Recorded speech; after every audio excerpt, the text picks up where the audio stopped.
Morning प्यारे बच्चों।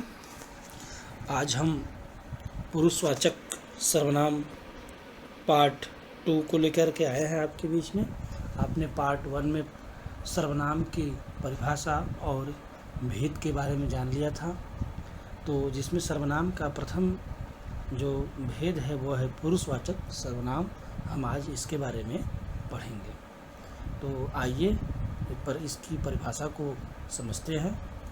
जिन सर्वनाम शब्दों का प्रयोग वक्ता यानी बोलने वाला स्वयं द्वारा खुद के लिए या दूसरे यानी श्रोता, जो दूसरा होता है श्रोता के लिए किया जाता है, उसे पुरुषवाचक सर्वनाम कहा जाता है। जैसे मैं, हम, यानी कोई भी वक्ता जब कहता है कि नहीं मैं हूँ आदि, तो वक्ता के द्वारा स्वयं के लिए गए उसको क्या कहते हैं? पुरुष सर्वनाम।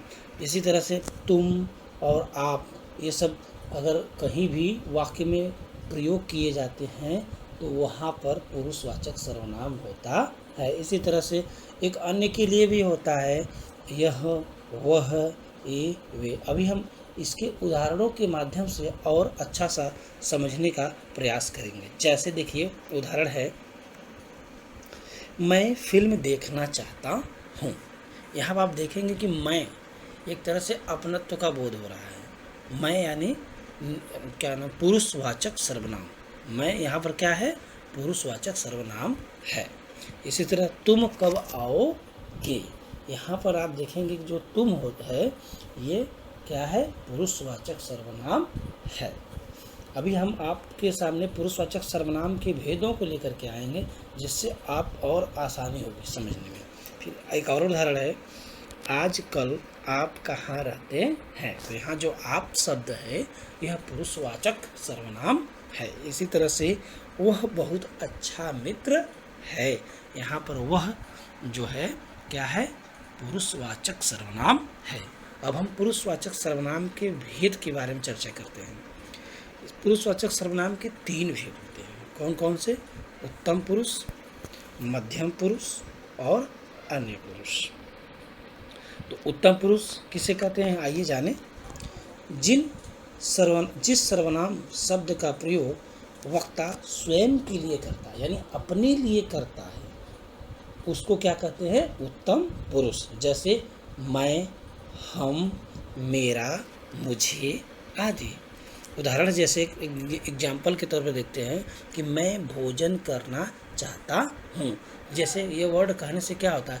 मैं भोजन करना चाहता हूँ यानी खुद, यानी स्वयं के लिए ये वर्ड आया है। कौन सा? मैं। तो यहाँ पर जो मैं शब्द है यह क्या उत्तम पुरुष होगा। इसी तरह से एक और उदाहरण है कि मेरा नाम राम है। तो यहाँ पर मेरा यानी स्वयं के द्वारा कहा जा रहा है। तो जो मेरा शब्द है ये कैसा सर्वनाम है? पुरुषवाचक सर्वनाम है, साथ साथ उत्तम पुरुष का सर्वनाम है। ठीक है बच्चों, आगे बढ़ते हैं। दूसरा है मध्यम पुरुष। देखते हैं इसको। जिस सर्वनाम का प्रयोग वक्ता सुनने वाले यानी जो श्रोता होता है के व्यक्ति के लिए करता है, उसे क्या कहते हैं?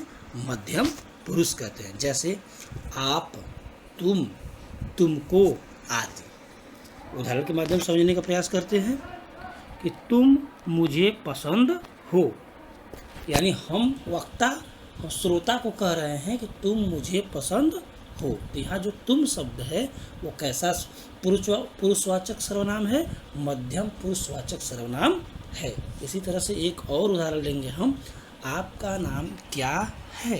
तो यहाँ पर जो आपका है ये श्रोता के लिए हम कह रहे हैं वक्ता, तो श्रोता जो है क्या हो जाएगा? मध्यम पुरुष में। तो यहाँ इसी तरह से आपका जो है ये क्या है? मध्यम पुरुषवाचक सर्वनाम है। ठीक है बच्चों, आगे बढ़ते हैं। तीसरा है अन्य पुरुष, यानी जो पुरुषवाचक के सर्वनाम के 3 भेद हैं उसमें वो तीसरा है अन्य पुरुष। जिस सर्वनाम का प्रयोग वक्ता किसी अन्य के लिए यानी श्रोता के लिए भी नहीं और अपने लिए भी नहीं, किसी अन्य के लिए करता है, उसे अन्य पुरुष कहते हैं। जैसे यह, वह, ये, वे इत्यादि। उदाहरण के माध्यम से समझने का प्रयास करेंगे बच्चों। जैसे लिखा है कि वह क्रिकेट अच्छा खेलता है। वह, इसमें यह नहीं पता चल रहा है कि मैं हूँ कि तुम हो कि आप हैं, इसमें ये नहीं पता चल रहा। इसमें कोई लगता अन्य है, कोई वह में कोई भी, वह माने कोई, राम श्याम काम कौन सा, कोई भी खेल रहा है, अच्छा खेल रहा है। ठीक, इसी तरह से एक और उदाहरण समझेंगे।